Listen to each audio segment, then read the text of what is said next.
Here's why we gave Hades 2 5 stars. 16 months after first releasing into early access, we are delighted to say that it's been more than worth the wait. Hades 2 doesn't just live up to the lofty bar established by its predecessor, but manages to reach entirely new heights altogether. On the surface, Hades 2 should be a rather boring game for anyone who played the first one. Sure, the enemies and bosses are different, but in terms of combat and story progression, things are effectively the same, save for a few tweaks or new additions. It is therefore testament to the sheer talent of Supergiant's developers that Hades 2 is so well written, those tweaks so small yet so impactful that we have not found ourselves bored for even a second. Hades 2 takes place some time after the first game. The House of Hades has been conquered by Kronos, the Titan of Time. Melano, it goes without saying, is fantastically written. On balance, we certainly prefer Zagreus' wittier and more abrasive personality, but Melano's more straightforward personality often helps other characters to shine more prominently. This is especially true when she plays the straight woman to some of the game's more outlandishly silly characters, such as Narcissus, who balks at the idea that Melano may not actually be attracted to him. Combat, while again largely the same, does come with some tweaks that improve it significantly. Perhaps it's because we are already familiar with the combat on a fundamental level,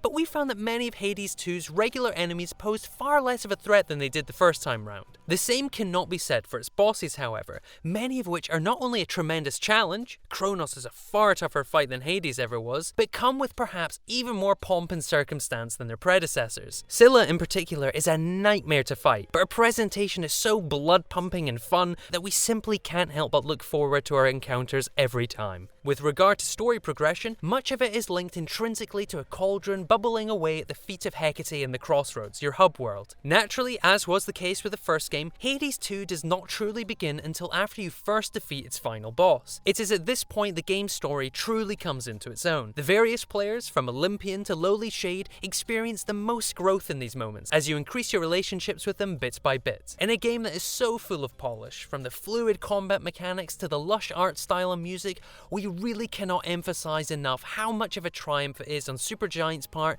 that its developers have managed not only to reimagine the world of Hades, but to create a whole new story and raft of characters that are just as compelling as the first bunch. Much of your time will no doubt be spent with your loyal troop at the Crossroads. It is these moments with characters we've grown to love that are the most compelling, and in our mind, the greatest strength of Hades 2. It is therefore a tragedy that it is these same moments we cannot talk about lest we spoil it for everyone else. Hades 2 has achieved the impossible, managing in every regard to improve upon one of the greatest indie games of all time, and at no point feeling derivative of what came before, but iterating so thoroughly as to create something as novel as it is familiar. Check out the full review on radiotimes.com.